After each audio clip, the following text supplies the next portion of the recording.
Hey there, everybody. Hope you're doing well.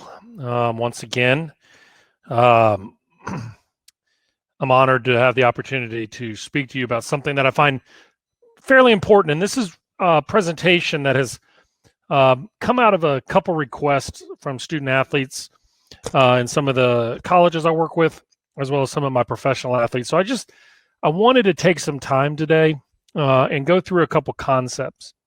As we allow everybody to get in the room, um, I will tell you that we are continuing the uncertainty of the sports world, right? We're continuing the uncertainty of our business world, our health and our wellness. But I will say, maybe assert that we're starting to see a little bit more of a positivity, or maybe a boredom. Maybe boredom is the right answer that we're seeing right now. Because people are starting to get that antsy feel.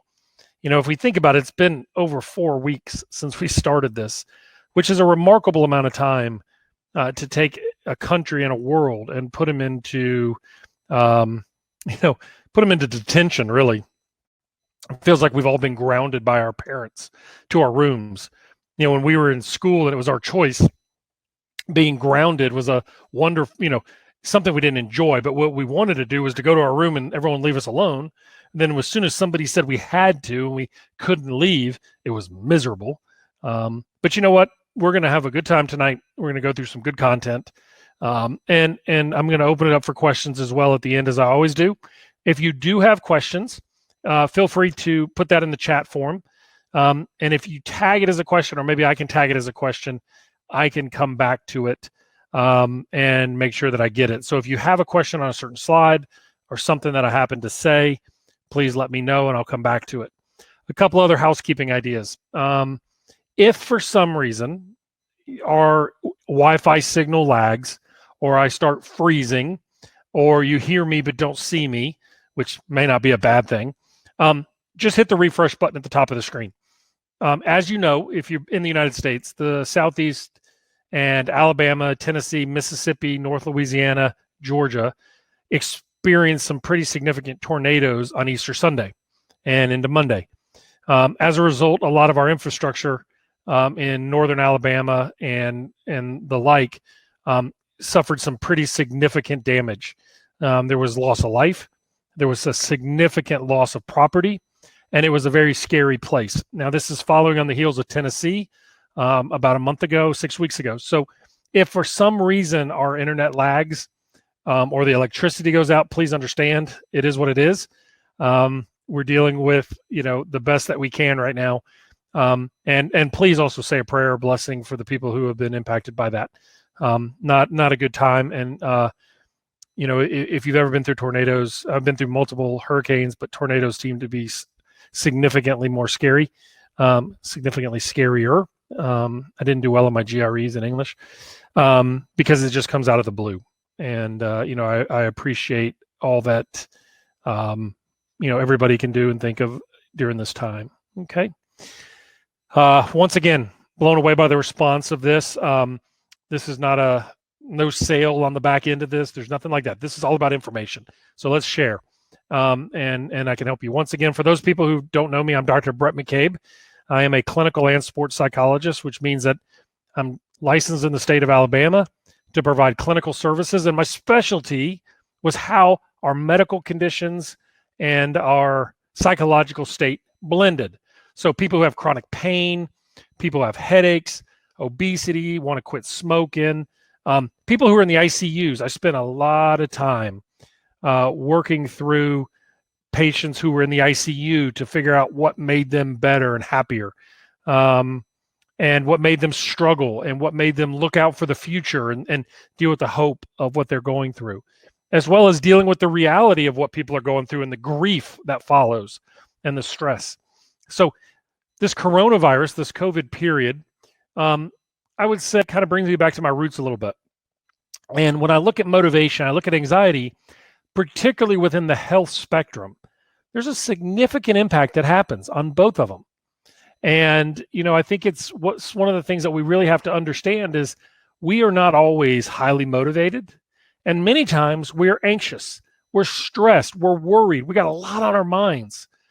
And I think if you can move through this and understand the feelings that you have, we're going to get to a better spot. Okay. So I'm going to dive in here. If you have any questions, please let me know, and we'll go from there.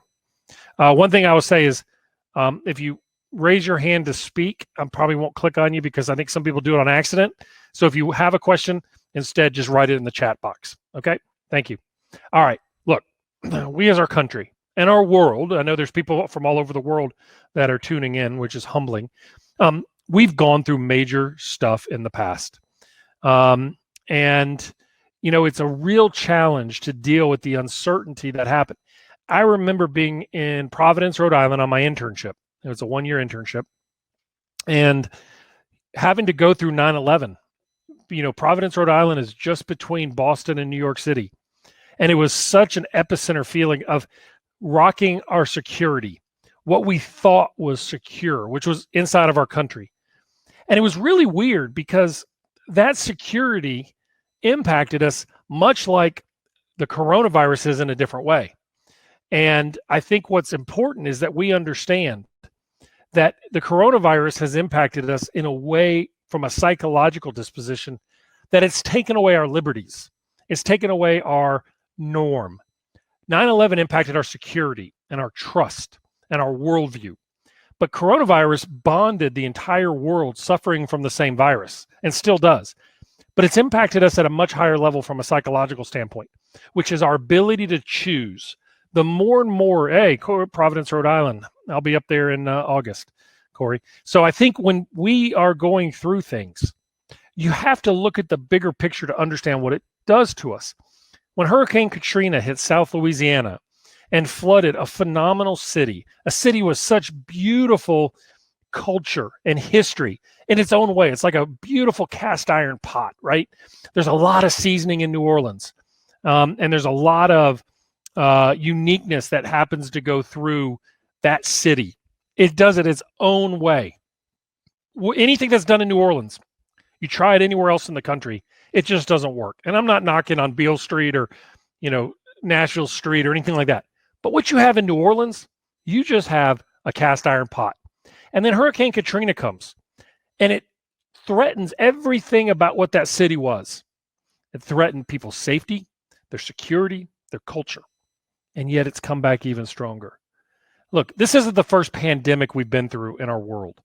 If we look at the rankings of the worst pandemics in the world history, the Black Death killed between 75 and 200 million people, 60% of the European population.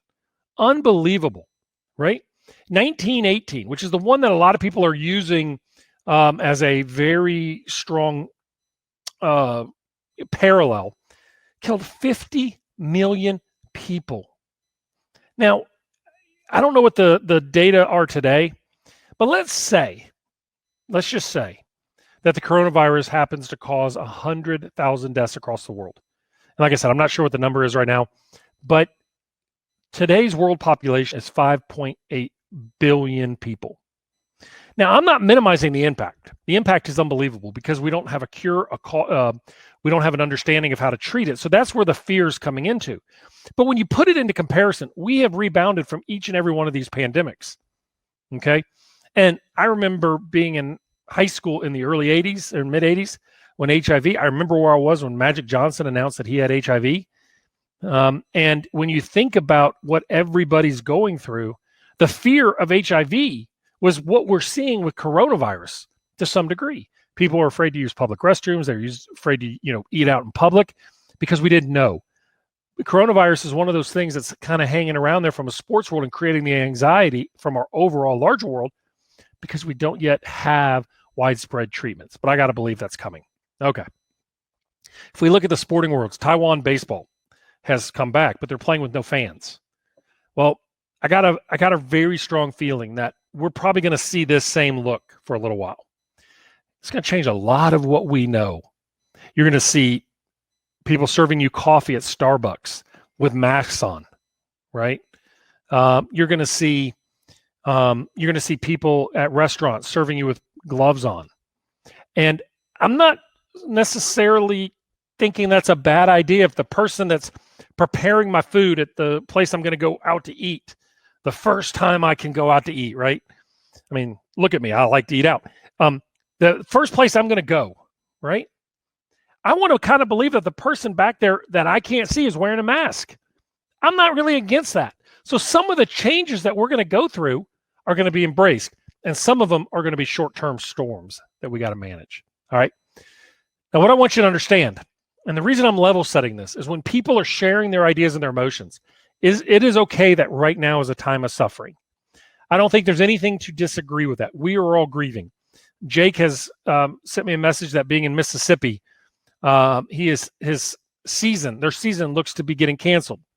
And the players are dealing with losing their seasons, losing their seniors, going out without that chance. And there's probably other people on this chat that are going through that is a Japanese baseball stadium. You're correct, Manny. What hit me was earlier today, I was watching a Taiwanese game. I'll watch anything right now. Anything's better than the 1987 World Series that my St. Louis Cardinals lost. But what I want people to understand is that this is a time of suffering. And sometimes the best thing to do is, instead of telling people no or we'll get it, is sometimes just to go, you're right. This does suck. This is terrible.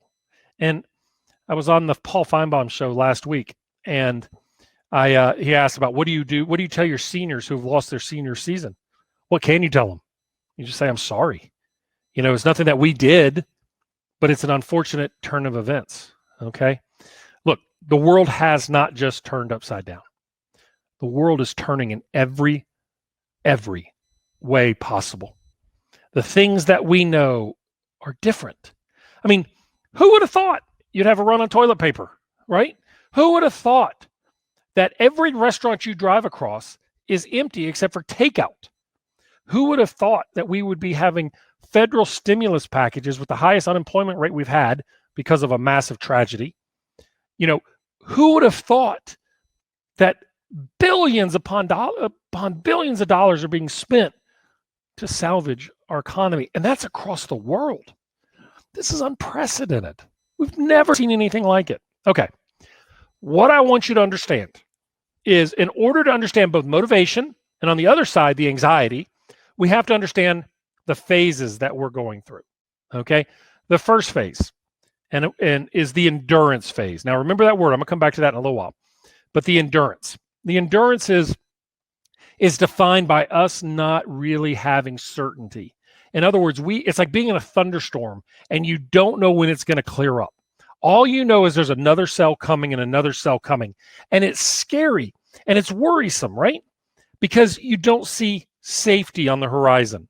And your mind during the endurance goes to all the bad things, right? And your mind is caught up of boredom and fear of being stuck. Okay. Now, during the endurance, there's no competition. I've got people texting me, it's like, look, I'll compete with anything I can right now. I had one of my clients say, one of my professionals, like, look, I can't continue to compete with my wife in board games. It doesn't create a healthy home life because this athlete is so competitive, and so is his wife. During this time, all we can focus on in the endurance is survival, and then we fear losing whatever gains we've had. It's amazing, right?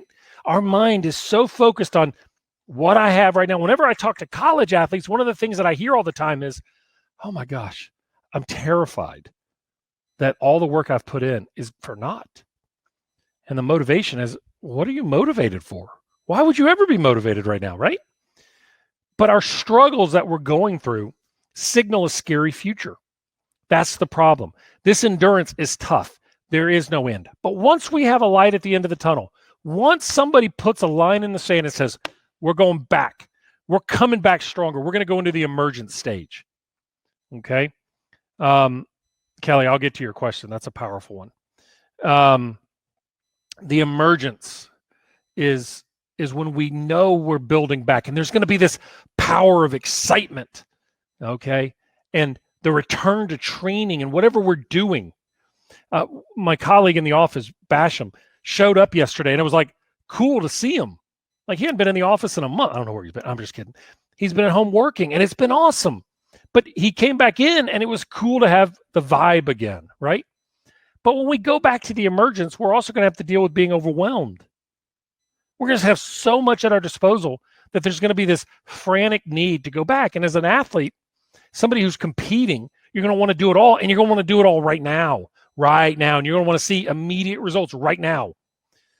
So what happens is we risk discipline because we start worrying about competing again too fast.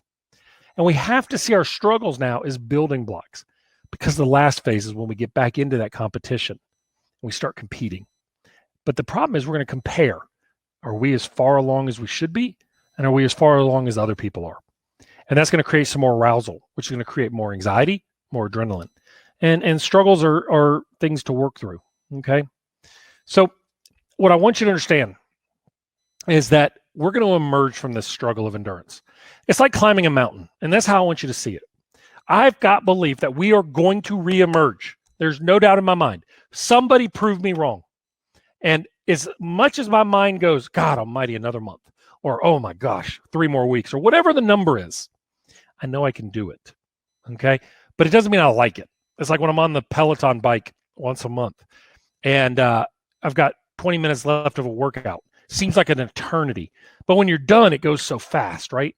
So I want you to imagine that you're climbing Mount Everest. And here you are at the base of the mountain. You see the peak up in the horizon. But see, the difference with Mount Everest is that you're going to hire somebody who's going to walk alongside you. You're going to have a guide, a Sherpa, who's going to take you. But what you don't know unless you've done it before is how many moments of fear, doubt, and insecurity that you're going to have on that mountain. At the base, you've got all the excitement in the world, but the peak looks so far away. But the peak looks even further away when you're in the middle of it. See, you have to be prepared in this endurance and this emergence for the rough days that are ahead. And I'm going to help you with that because I want you on top of that mountain. I want you to plant the flag, your flag, on top of that. The mind has 3 major motivators, in my opinion. Now, let's take away the Maslow's hierarchy of need and Piaget's and all the other psych stuff. I was never good at that stuff anyways. I just more like talking to humans. The mind has 3 major drivers to me. The first is we all want to feel accomplishment. We're all striving for something. I don't really know many people who can accept lack of accomplishment. We will find a way to compete. There are some people who don't like competition because I think they start telling themselves over time that they can't do it. We also want to be socially accepted, okay? That's important to us, to be socially accepted by our peer group. And then we're amazing about that is once we feel comfortable with one peer group, we mark it up again. You know, at first it's good to be 5th, but then it needs to be 4th, and then it needs to be 3rd, and so on. And what we want in the grand scheme of things is our mind wants stability. We want predictability. And your mind sees something that's new and tries to replay a scenario that it's had in the past. That's why things remind us of other things, because we find comfort in other stuff. That's why people who are climbing Mount Everest will say, well, I've climbed the other 6 major mountaintops.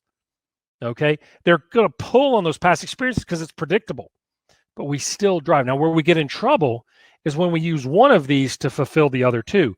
They're each independent. And right now, what are we trying to accomplish? We can't be around our social contacts. And the only stability we know is that we're really, only stability we know is that we're being punished to our houses. Okay? Richard, I'll get to your question too. I think it's great. What I want you to understand is our pursuits are going to fall across 2 different columns. On the left is going to be your desire. On the right is your fear. And we're always playing these 1 or 2 sides of the coin. And the 1 or 2 sides of the coin is a constant battle. See, your desire is being fueled by your motivation and your achievement. And the motivation is the drive and the achievement's the goal. And it's a great balance, right? It's hard to not be motivated for something. It's hard to be motivated for something you don't think you can achieve. And if the achievement isn't that hard, you're not going to be motivated. Motivation is going to fall into inside or outside, intrinsic or extrinsic. And the achievement is either going to fulfill you inherently or it's going to create status. Now, fear, on the other hand, is a balance between uncertainty, the unknowing, and true threat. Now, uncertainty can be new, or you can be re-experiencing some trauma, drama in your life. And threat can either be real, like a bear jumping out at you, or perceived threat, like people are talking about you. So the question is how does competition, when I talk to people, they say, well, I just need a competition right now. Really? Where does that fit into the desire model? See, we've used competition for the longest time as a short-term fix to get us to the motivation. And doubt is what drives uncertainty and threat because we don't believe we can succeed in it. You've got to understand those two concepts, and then the other parts are easy. So we all have a desire for achievement, something shiny, the bling, the excitement, the joy, you name it. We have it. We want it. Okay. And it's what drives us. But when it gets hard, what is it? It's not the trophy. See, that's the mistake that people make. I've won multiple national titles. I was fortunate enough to be on teams that won them for me. It's probably a better way to say it. But I've also been coaching for teams. And I'll tell you, the teams that I've worked with that have won national titles or conference titles, the ring doesn't mean, I mean, I love it. Trust me, I'm very honored to have them. But it's the joy of the coaching staff, the individual contributors, the players, the support team.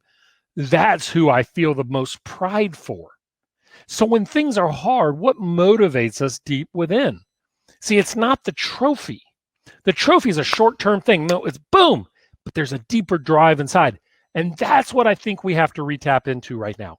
See, I think we're using competition as a crutch when the reality is our motivation is dropping because we need to get back to what our core is. Motivation is so powerful. It's, if I ask people, why do you do what you do? They'll come up with a series of answers, but it's usually not the real issue as to why they do what they do. It takes a lot of vulnerability to admit that the reason I do what I do is because people doubted me. Or the reason I'm motivated to do something is because it's never been done before. You want to move it to the top left corner? Yeah, I can do that. Is that better? There you go. Thanks, Melissa. And I think the power thing is that we understand what that motivation is. And I want people to understand right now, what is your motivation? Why are we learning? Why are we here tonight? Boredom? No. You're here because there's an itch inside you that you want to get better with. And we have to work harder to tap into that. Okay, now, to me, there's two types of motivations, right? There's internal, and then there's external. Now, that's just not me. That's psychology. But this is a great thing that I found online on Google Images, and I thought it was great. See, our intrinsic ones are the ones that build us up. They amp us up. It's about our mastery of something. Like, if you're doing your job and no one's watching, why do you keep doing it? If you're at the training center and there's no competition in the near future, why do you keep doing it? Well, usually it's because you want to master that. Because at the end of the day, you want to look at, is that decaf? No, Justin, it's fully leaded. You want to look at the mastery of what you gain in yourself. The joy of winning a game on your iPhone. Okay. Vegas is all built around those shiny little things to give you the pursuit and the belief of your mastery. We also want to be autonomous. We ultimately want to get to a spot we can self-regulate. And we have to find our deep purpose. The problem is that our extrinsic motivators are some of the things that are some of the best motivators we have in the short term. See, fear is a brilliant, brilliant motivator.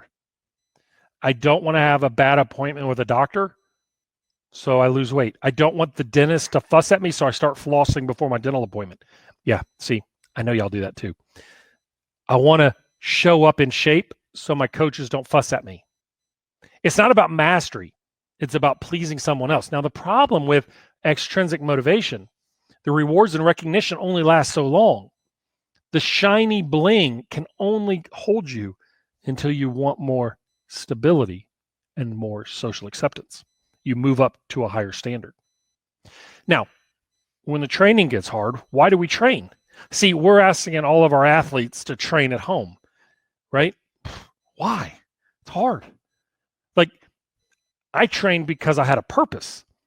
I hate exercising because I don't understand what the purpose is. And yes, I know you can tell me it's for my own health. Okay. All right. But I like to read. But I like to read to enjoy, not to learn. You can be motivated by both 100%, Aaron. And the question why is you may start with an extrinsic, but if the intrinsic doesn't come in, it'll extinguish and go away pretty quickly. Okay. See, what I want you to understand during this time about motivation is that the hardest skill to acquire in the sport is the one where you give everything you got and you get beat and you show back up. See, that's the hardest thing because we show back up. And that's what the mental flexibility, the desire, the motivation is when we're struggling, like now, is to get back up and to get back in the game. Okay. I want you to understand, though, when it comes to competition, it's fine. The work ethic, Coach Drinkard, the work ethic, right? There are a lot of factors of what drives the desire, the motivation, and the achievement. You've got to first understand, can we actually do it? See, we assume that everybody believes that they can accomplish a task. But if deep down they don't have what we call self-efficacy, the belief that I can actually accomplish it, I will sabotage and I'll quit. Okay. Now, the motivation is there sometimes, but the fear, this other side, picks up. See, we're driven in our life by uncertainty. Uncertainty is everything, it's all around us. We, in fact, 100% of the future is unknown. We may have trends, ideas, thoughts, experiences, but we really don't know. Who would have ever, a year ago, predicted this? Now, don't show me an article from a website. What I mean is, to this point, I mean, would you ever imagine that every known sports franchise, except for the WWE, would be closed? It's unbelievable, right? It's just never seen anything like it. So uncertainty is okay. There's nothing wrong with that. The reason for that is we respond to uncertainty on a daily basis, and we normally do really, really well with it. And as our uncertainty grows, we find our tools to work through, overcome, and push through the challenge. Where we get overwhelmed is when we can't find a pathway. Okay? The struggle with uncertainty is this. The future is always unknown, as I talked about, but uncertainty drives anxiety. And anxiety is the arousal in your body that says, oh, I don't know, is that a threat or not? And I need to find the tools and search for what I'm doing to solve that uncertainty. The problem with anxiety is it's a normal experience, a normal response that drives behavior until it doesn't. See, when anxiety becomes chronic and we can't resolve the uncertainty, what happens is our body goes into a high range, high stress response. And the only way that we can solve it is to continually do more behaviors. Most of us do a mental behavior called worry, okay, which I'll come back to. The problem is that normal things really don't seem that special. Like the news doesn't come out every day and say 100% landing rate by airplanes today. Don't see that, right? In fact, on the news right now, how many cases are you seeing of people walking out of hospitals? Not many. They would rather show you body bags. And as has been recently outed, body bags from a completely different medical trauma, right? People would rather show drama than stability because it's what drives and feeds the human brain. It's like crack, okay? We have to be attracted to uncertainty to see if it's a threat. See, the norm, people driving on the interstate all day and not having a wreck, we don't rubberneck for that. We rubberneck a car accident because it's abnormal. Fear is normal. There's nothing wrong with it. And if a bear jumped out of the trees behind us, you damn right we're going to have a response. We're going to have a primal response. And as you guys know, it's called the fight or flight. We're going to either fight the bear or we're going to run from the bear. Now, let me ask you a question. If you were walking in the woods and somebody told you there's bear attacks, but you didn't have any way to fight the bear, to kill the bear, or to defend yourself, what do you think your fear would be? Higher or lower? It'd be 100% higher, 500% higher. Every noise, you would jump. Every little scratch, you'd look. But if you were a trained bear hunter and you had a bear rifle or bear gun, I don't know what they call those things, right? Well, you would actually be looking for the bear. You would have a little bit of arousal, and you may feel a little bit of a gurgle, but instead of seeing it as a negative, you'd be hunting for it because you were prepared for it. See, it's the same bear, but one person sees it as a stressor, one person sees it as an opportunity. It's the same response. If that bear jumped out in front of that hunter, he would have the same response. You ask anybody who's been deer hunting, and I don't hunt. I'm not against it, just never went. And to be honest with you, I don't want to clean the animals, so I have no interest in that, but I'll eat it, cook it for me, I'm fine. But if you ask anybody who, after they shoot their first deer, what do they have? They call it deer fever or the deer shakes or whatever they call it. They get into an absolute adrenaline rush. That's the fight or flight response. Okay, so that's normal. Fear is good. It's wonderful. If you think about horror music, though, if you think about horror movies and you're watching a scary movie, okay, when they started putting in the music, it got even scarier because it primed our senses. That's what our brain does on a regular basis. It starts playing music around things because it's got to keep us alive.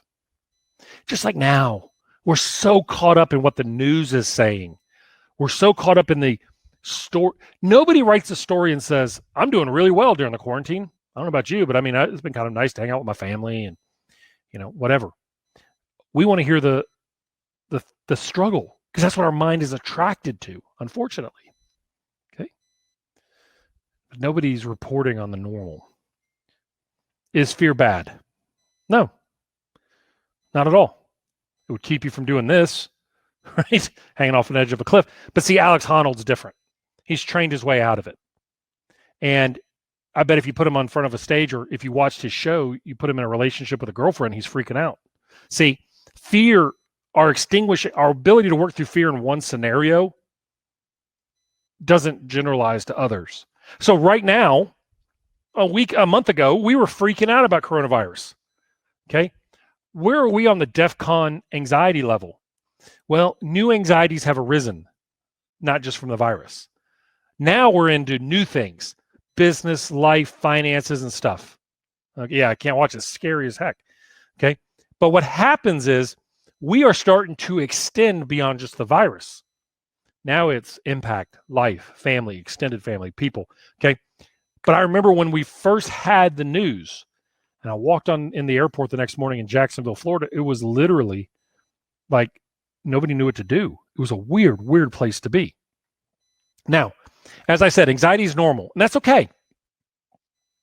In fact, these are some stats that I think people who are in the mental health field will tell you is a little concerning.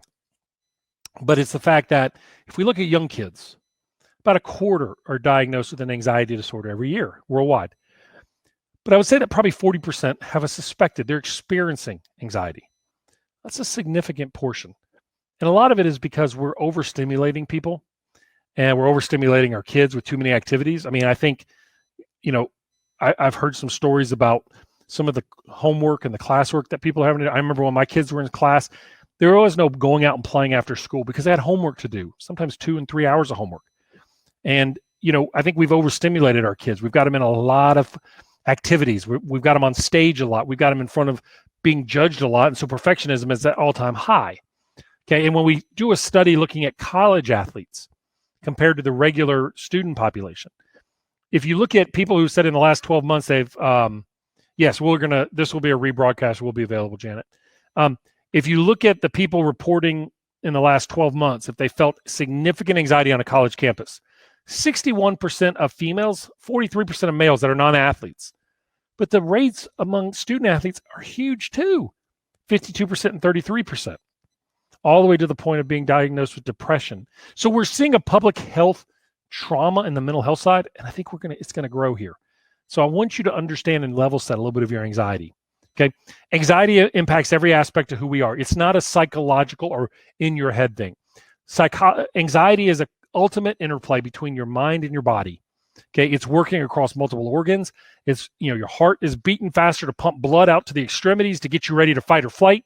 The blood in a high stress environment goes to your stomach, which makes you feel like you're going to puke. And all the same, your body produces more cortisol, which is a good thing in the short term, but a terrible thing in the long term, and so on. It's a total interplay of your hormonal system.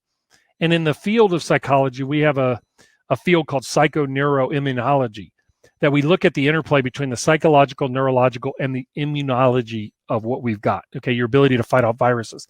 And over time, stress and anxiety have been shown to weaken the immune system, and people have more cold sores, flu, cold, strep throat, or other illnesses after they've been a caretaker or been through a major stressor, okay? So in other words, this wears your body down over time. Short-term anxiety is okay. Long-term anxiety is the problem. And that's the differential between normal feeling nerves. Like right now, it is normal to be anxious. It's okay. I mean, I think pretty much anybody in my field will tell you being anxious right now is normal, okay? But is it an anxiety disorder? Well, only if it's causing massive or significant impairment in your life, okay? If you need help, there are a lot of resources out there. If you direct message me, I can't help you as a therapist, but I can direct you in the right direction. And if you look online, there's an amazing website called ADAA.org or AADA.org. Anyway, it's the anxiety disorders website, okay? I'll post it here at the end. I'll pull it up and find it, okay? But what I want you to understand is that worry is the natural coping mechanism of anxiety that doesn't have a resolution. Worry is that behavior that we put in our head to make us think that we're working through the problems, but we can't resolve it. So the mind says, I've got to do something. So what does it do? It just keeps worrying. Like it's doing its job, even though it's uncomfortable. Well, why do you think it's uncomfortable? It's to get your attention. Now the problem is, see, when our self-doubt grows and it builds up, it tells us that we're not ready to face the challenge. And it amplifies every aspect of the anxiety, okay? And that doubt is your internal enemy. Now, let's talk about a strategy, all right? So we looked at the differences between uncertainty and threat. Last week, I did a Instagram Live with a colleague of mine who's probably the best psychologist I've ever worked with in anxiety. His name is Dr. Kevin Chapman, Dr. K. Chap, if you find him on Twitter, Dr. Kevin Chapman on Instagram. The guy just gets it, okay? And we started talking about some strategies, and I'm going to steal his theory here in a minute. Before I do that, let me tell you a story. So I told you to remember the name Endurance, okay? So Ernest Shackleton was the captain of the Endurance, which is the greatest maritime disaster in world history that has a positive ending. So let me give you the story. Just prior to 1914, the Queen of England and ADAA, thanks, Gooch. He was leaving England, Spain, Portugal, and the Queen of England wanted him to stake claim on Antarctica. Don't know why, but they wanted to be the last landmass saved. So he gets 25 of his men. He boards up with dogs and whatever, and down they go. On December 5th of 1914, they leave the South Georgia Island, which is a whaling island. They enter the ice pack, as expected, December 7th. December 18th, they get trapped, not uncommon. Ice moves. It's the summer down there, as much as summer can be. But unfortunately, they were trapped so long that on October 27th, the ice formed around them and crushed the boat and sunk it. Now, in the meantime, they had disembarked. They were out on the ice. They were eating. They had to eat their dogs. I mean, survival. They were having to do different things. And Shackleton was brilliant about giving people small tasks to do to keep them busy, to not assume that they would just be idle and okay. Unfortunately, he faced a mutiny by his most powerful and his most successful carpenter on the ship, who was also his navigator. He had to fight off that mutiny, and he survived it. It's never good on maritime world. And after that, they launched boats to go to Elephant Island, to get through the ice floes, to go back out to Elephant Island, which is at the tip of the ice floes, because they wanted to try to catch some whaling boats. Once they got to Elephant Island, they realized it really wasn't the most livable place. Very rocky shoreline, probably not the best place to get to a boat. And eating was not going to be at the best. They were having to catch penguins and things like that, which just were not seals. Very fatty food, right? So Shackleton and 4 other gentlemen, including the carpenter, who was his navigator, boarded a small boat. They had to sail and really row the 750 nautical miles to try to go back to South Georgia. Now, the problem was that he was going to leave behind 19 or 20 of his guys and also take the guy who led the fight against him, kind of like what we fight in our head, right? And he loaded him up on the boats. And as the navigator, even a 1% failure in direction would result in complete loss out in the ocean. But they made it. They made it there over a really long time, right? It was, 3 weeks, long time in a boat, okay? No bathrooms or anything like that. The problem was they landed on the wrong side of the island. So now they had to go across the mountain island and climb the mountains. It took them 10 days. They did it. They get back, they get into the island on May 21st, and he gets a whaling town. He gets to the whaling town. They walk in the town. Everyone's like, oh my God, you're back. Well, they get a crew and they go to rescue their men, not expecting any of them to be alive. And when he gets back to Elephant Island, all his men were alive. See, this is kind of, to me, a motivational thing, right? It's like, if they can endure this, we can endure this. They can endure that. You don't have power over your mind, but you do have, you have power over your mind to the most part, not what's happening to you. I want you to realize that you can find the strength in any scenario you're in by meeting that challenge. We can meet this endurance head on. So let's talk about some strategies. Okay. In order to have a conversation with somebody else about this, you got to be vulnerable within yourself. You've got to learn to admit where you're struggling and where you're having success. Okay. Now, this is what I stole from Dr. Chapman. We're going to fight the fight right now. Now, here's the deal. The emotions that you feel, I don't want you to fight them. I'm going to give you a way to look at them. I want you to, first and foremost, the F, we're going to focus on what we can control. Can you control what happens at a press briefing of the president? Nope. Can you control what the media says? Nope. Can you control who's in the hospital? Nope. Can you control even if you're in the hospital? Pretty much no. Okay. What you can do is control you. You can stay busy every day. You can have an activity. You can have an idea of what you're going to accomplish. You can't control the weather, but you can control if you carry an umbrella. Focus on what you can control right now. This is not the time to be immersed in the drama and trauma of the world around you. You got to win your 6-foot circle, right? You got to interpret the negative thoughts you have around you. Now, this is what we call the Beck cognitive triad. Essentially what it means is we start having negative thoughts and views about the world, which makes us start having negative views about our future, which means we have negative views about ourselves and being able to achieve it. And it cycles. Negative thoughts breed negative thoughts. Now, they're there for a reason, to get your attention, but it doesn't mean they're 100% accurate. So when you start having negative thoughts, listen to them. Don't fight them or be scared of them. Listen to them. Because what I want you to do is gain mental flexibility. Dr. Chapman and I agree. This is the most powerful tool that we have to fight what's going on, is to be mentally flexible.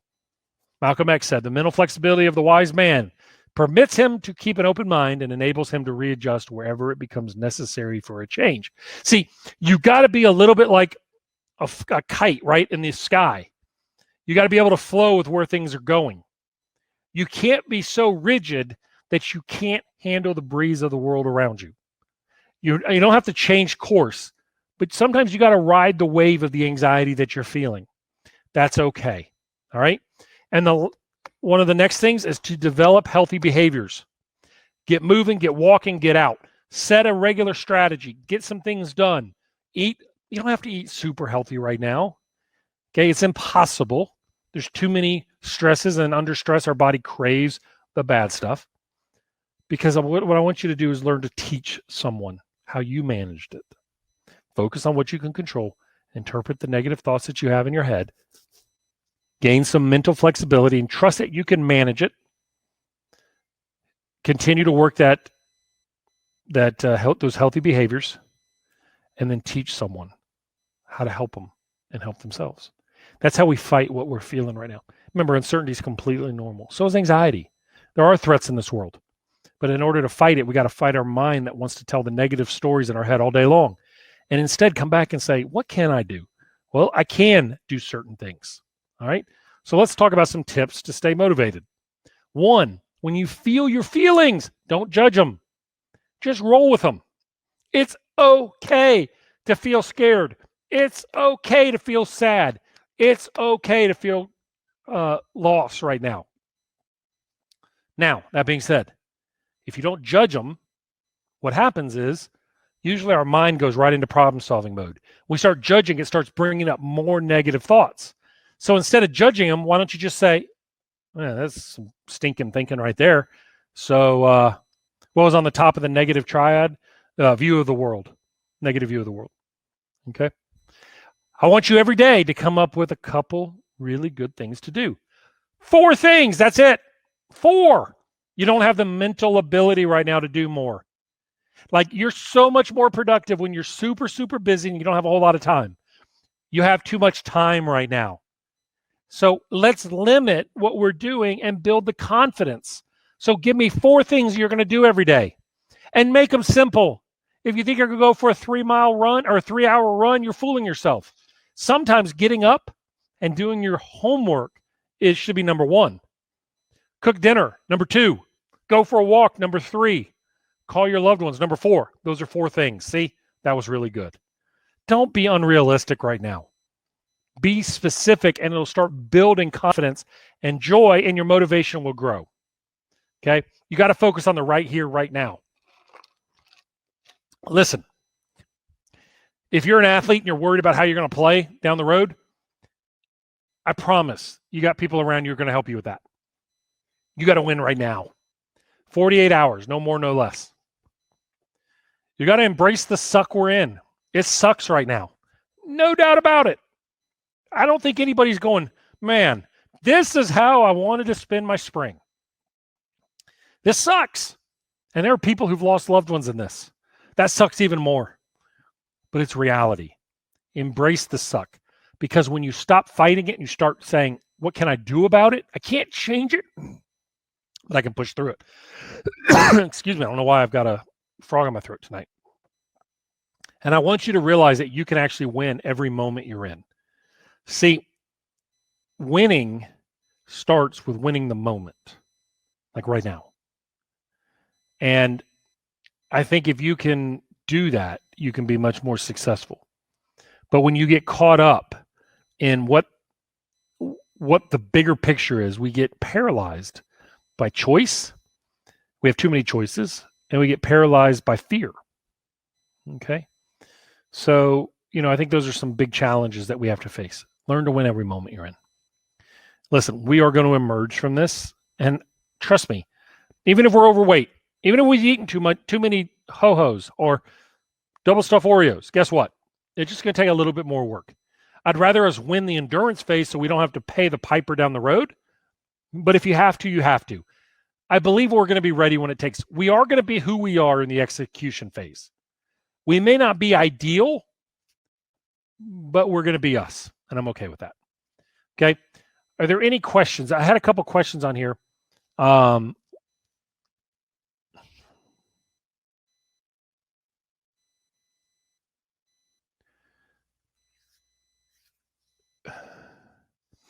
Yeah, I think Kelly had a really good question. I'm not going to go into the details of it, but Kelly, I think the big thing for you right now is with so much on your plate, and so raw and so much rawness, don't try not to look at the 2 and 3 week period. Try to look at each day, and serve that one that you're serving. And you don't have to be perfect at all. You're going to make it. And you probably do have a little bit of the PTSD returning from this.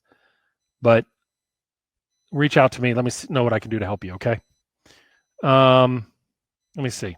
Somebody asked a question is, how much do you relate what we experienced growing up to manifest in our sport? A lot, Richard. A lot. I mean, if you're in an environment where somebody tells you you suck all the time, you're going to come up to an idea that you suck. If you come up in an environment that people tell you you could be successful, you're going to have a little bit more self-efficacy. Now, I've also found that if people tell you that you're going to be great all your life, the first time you get under struggle, it becomes a problem too. So I think, I think we got to be really clear about what our ability is and train the grittiness inside of us, the resiliency. It's almost like we have to have a separate character to face what we're going through. Greg, were the 3 tips, were there only 3? No, there's 5. Focus on what you can control, interpret the negative thoughts in your head, garner mental flexibility, develop healthy behaviors, and teach someone how to help themselves. Would coaches prefer drive that is underperformed versus overwhelming talent? I think would coaches prefer drive that is like, in other words, it hasn't, I think they're 2 separate stories, right? The person who hasn't achieved and the one who's overwhelmed. All right. I think that the most important thing is connect to that player and help them and help guide them like that person on the mountain. Guide them to their own top of their mountain. Gooch, what can we learn from this? That we're going to endure this, and that anxiety is normal, that we all have stress. There is threat out there, but we got to re-tap into our motivation by making it easier. You don't need competition to be motivated. You got to tap into that intrinsic drive. Okay. Let's see. The questions don't always come up in order, so trying to find it. Learning lessons that will benefit us. 100%, Jim. 100%. And, Jake, you're a baseball coach. The best thing I would do to tell them that they canceled is, we are victims in this. But we're going to choose to define how this either impacts us or limits us. So let's make a decision on how we're going to deal with it, okay? Let me think. Any other questions? Dr. McCabe, thank you so much for your time. Awesome info. I've been at the end of my rope, and this has helped. Please, you got a lot more rope there. And, one of the things I want you to understand, JD, is that your rope is woven together by all your strengths and the people around you. We got you. Reach out. Let us know what we can do to help you, okay? What was the H in the Fight the Methods? Healthy behaviors. Do healthy things. Go for walks. Go for runs. Get outside of the house. How do we accept chaos at home while 2 working parents are trying to power through their professional careers? Yeah. I mean, thankfully, I've got a graduate student and a college kid because, oh my goodness, I can't imagine if I was back to teaching, especially my oldest one's 4th grade in math, who just fought us at every point. So I think you have to accept the flexibility, and I think work with your bosses, if you have them, to have some non-traditional work schedules. There's a lot of people who are sharing some brilliant ideas on Twitter. That also may mean that you have to work after the kids go to bed at night or after they settle down. And I think, okay, I'm going to say this. All right. If you get everything else done, then give them the time to watch their iPads and stuff. That'll give you a chance to work. That doesn't mean you have to be perfect. You may have to take out, you don't have to do everything right. And women are at particularly risk for this. All right, men, I want you to hear this. The women in our lives are superstars, but they also hold themselves to superhero status. Women think, even if they're working from home, that they have to have the house clean, they have to be presentable, they have to take care of the kids, and they can't suffer, make sure they have everything they need. They got to make sure that you're taken care of. There's food on the table. You know what, men? Pick up the slack and help out. Do more. Don't feel like you have to be superheroes. It's okay if you eat peanut butter and jelly sandwiches. It's okay if we eat Dorito nachos. We don't have to have a 5-course meal. Right now, we have to eat with what we get through. The walk may be 10 minutes. Give each other the time. If you're in a relationship at home and your thing, give your partner 30 to 45 minutes of alone time a day. Take the kids on a walk. Get them in a car and go for a drive. Do something to give your partner time and schedule y'all's days a little bit better, okay? All right. What is your take on an athlete struggling to achieve his goals? Make the goals more simple right now. We got to build confidence in our goals. We can't keep setting these pie in the sky goals. If I ask anybody what do they want to be, they're going to tell you it's going to be brutal, okay? So, you're just going to get frustrated. I mean, if the first mountain you climb is Mount Everest, you're not going to make it, okay? So help them by resetting some smaller goals along the way. My college golf coaches, yep, when y'all play back, yeah. You know what? If you have a coach that's being really hard on you, it's not the fact that it's not the fact that you can do anything about it. You have to separate the message from the delivery. Okay. And the delivery is sometimes the thing that creates the negativity, but you as the athlete must find the pearl in there to learn. You can't play or compete or work to not have an upset boss, because then you're giving way too much control. What you have to prove to them is that you can sustain that storm and find the message of what they're trying to tell you. Thank you, Heather. Master's student, looking for someone to bounce ideas off of. You can always send me an email. I don't do any internships in my office, but I can help get you to the right people. Can we talk more about the benefits of journaling? Do we write about the fear and the anxiety? Yes. Journal. And even if you don't like to journal, use your phone and talk into it. It's funny, right? I call it the bird in the bird cage. When our bird in our bird cage is flapping like crazy, it's creating the biggest disaster in our head. When you slow down and you write things down, it's amazing how it calms down. Even some of the most fear that we have, when you slow it down and you look at what you're writing, it comes very clear. Journal. Any words of wisdom to college athletes who are seniors right now, graduating without a final season or closure? Yeah, it sucks. You guys are going to be the forgotten seniors. The year you didn't get a chance to have that riding out on the white horse or put the bow on it or have the Cinderella moment. But you also didn't have, I want you to be careful here. Most seniors go into their senior season, including me, thinking it's going to be the best season ever. And we often ruin it, okay, because our expectations get out of control. So you didn't have to deal with that either. So see that one part as a joy. That being said, if you're a college athlete, I sure hope that you are always a part of the program. And I sure hope that you're always accepted and involved. And you're going to have experiences that didn't get to put a bow on it, but you did have years prior to that. And I want you to not be branded by this, but to be inspired by this, that in our life, we'll never take anything for granted again. Okay. And I know that seems hollow, but let's keep trying that. Okay. Let's see what else. How do we feel? Yeah. How do we feel motivated when feeling stalled out in a sport and a halt right now? You can't. Just accept the fact that you're in a halt and maybe go out and compete or play or train of just finding your best that day. There's nothing about what you need to do. Okay. Just win the moment you're in. Use that as an experience. What are thoughts that promote the best chance to win every moment, especially in competition? Just to that point, David, is the skill that is the best among athletes is being mentally focused or mentally flexible, and then to compete at the competition that's at hand, the purpose. See, a lot of times when we're competing, we're not competing with the immediate challenge at hand. We're using the challenge to compete on a larger platform. Our ability, our trust, our strength, our coach's opinion, the fans' opinion. Get rid of all those outside factors. Fight the fight in front of you. Use this time to continue. What is the purpose of the challenge I'm in right now? It's not to prove to myself that I can do it. It's not to make my coach happy or my parents happy. It's to beat or to give everything I have to that challenge and be my best in that moment. Okay. No, thank you. This is, let's see what else. Would you say that putting all your effort into positive thinking is more or less valuable than staying away from, you can't stay away from negative thinking. It's going to come. The best thing that you can do with negative thinking, it's like having somebody who bothers you If you give them a lot of attention, they keep bothering you. But if you just realize and you do the Southern thing, like bless their heart, what you're actually saying is, you know what? I can't control you. You irk me. I can say that, but I can still acknowledge you and then go back to my work. See, negative thoughts come because we're under threat. They're doing their job. So they're not a problem.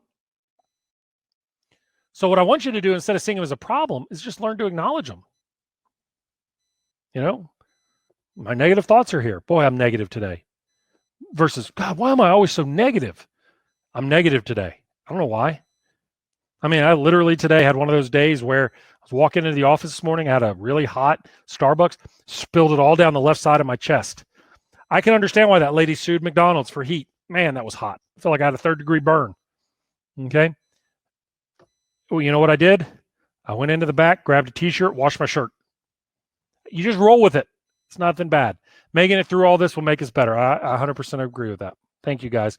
What advice do you have to give athletes who are freaking out about and fearful their performance will not be up to standard when you get back to normal? It's not going to be. How about that? But it will over time.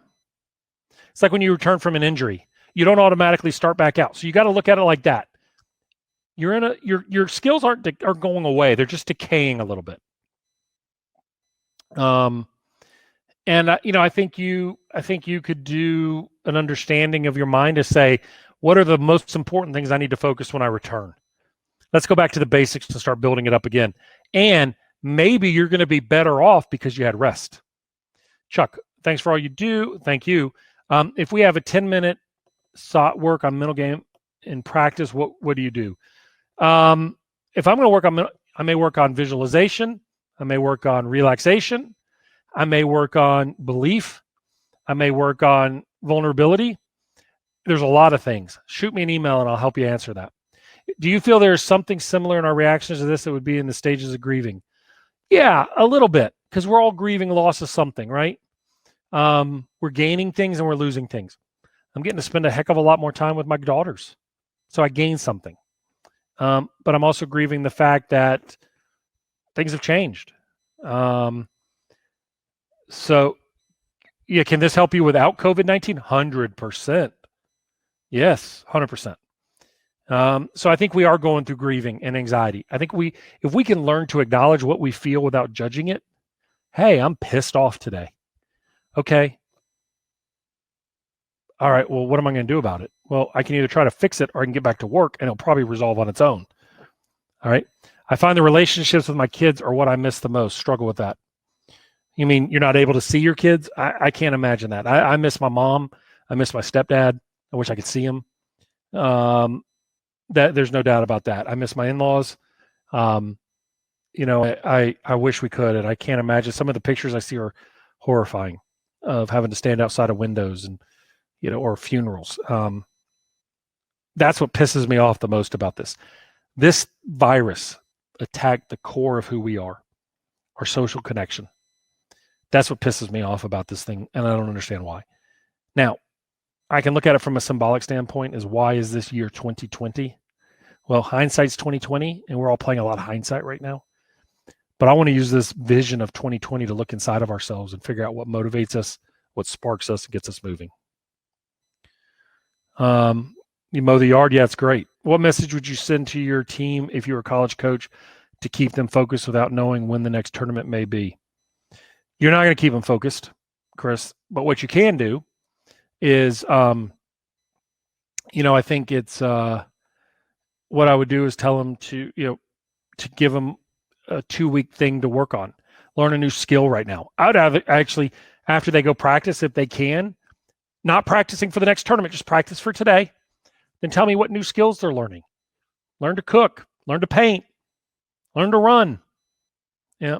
I don't know why anybody would want to learn to run, but okay. Any insight on college athletes? Yeah, we talked about that. Final season. Yep. Just don't do it on social media. Journal. Yes. What about meditation? Love meditation. Now, here's the thing, Lorena.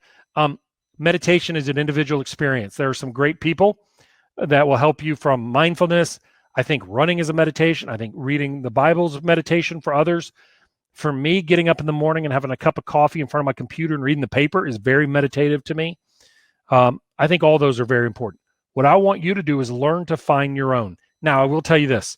The best meditation is when you can not relax your mind. Let go of your thought, experience without judgment, and focus on your breath. If you do those elements, I think you're starting your own meditative process. Love meditation. We are undefeated. Yes, Doc, I found that so many great podcasts. They've been so helpful. Thank you. And if you guys want some, if you go to thecatalyst.school.com, let me see if I can put this up here. Let's see. I'll remove that sticky and I'll put a new one up here. If you go to thecatalyst.school.com, you'll find some unbelievable ones that we have had and more coming, more and more. They aren't forgotten. The memories and the impact happened long before the end. That's right. We're going to remember this time forever. Okay. And your seniors that are going through this, we're going to do it. Do I have PGA Tour pros that struggle with chronic anxiety that are successful? I'm not going to say yes or no to that. Okay.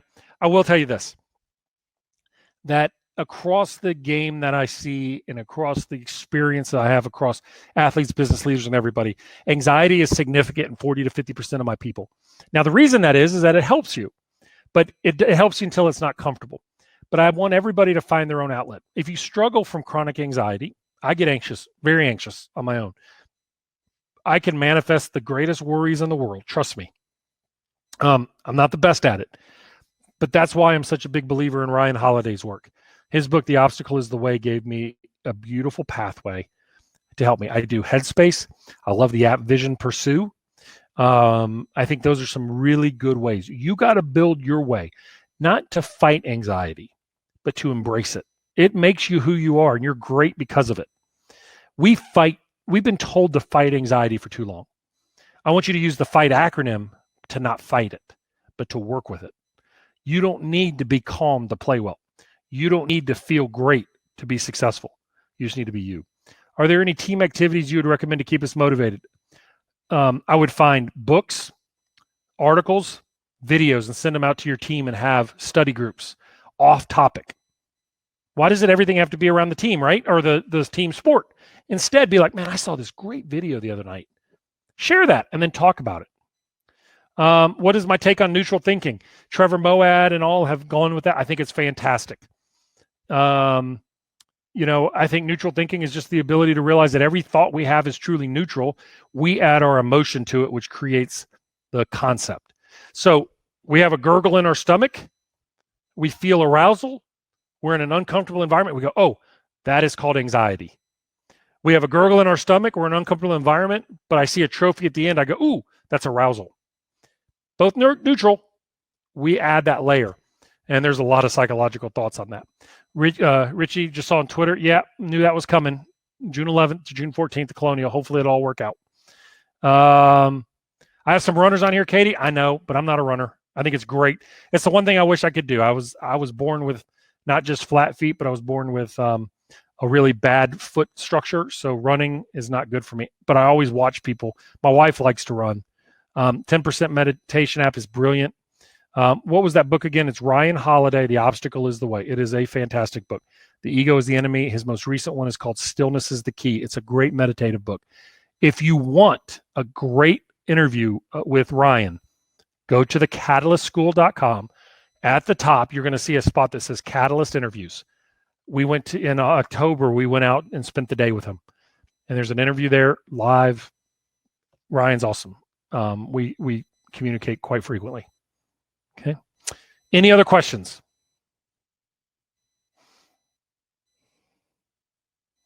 All right. Here's what I ask. This is my ask of you guys. Emerge from this time, emerge from the endurance better than you have because you learned something about yourself. You don't have to win the Oreos. You don't have to win who didn't eat the Oreos. You didn't have to win anything else. But what I want you to do is win who you are and find out and use this time that for some reason nature gave us. Let's use this time to reconnect to ourselves. I would love for you to post on social media something that you learned tonight, and you can tag me at Dr. Brett McCabe on Facebook, not on Facebook, on Twitter or on Instagram. I would really appreciate that just so we can see the conversation continue. You guys don't realize that when we share our story, we're sharing the light for somebody else sometimes. So we all think that we may be the only ones there. We turn on the lights, there's 50,000 other people right there with us. Okay. So I want to thank you. You guys heal me as much as I have the opportunity to do this, because it gives me purpose, it gives me trust, it gives me understanding, and it gives me something to do. I'm working more hours than I ever have because I'm diving into my work and I love it. Now I'm spending time with my family too. So don't worry about that.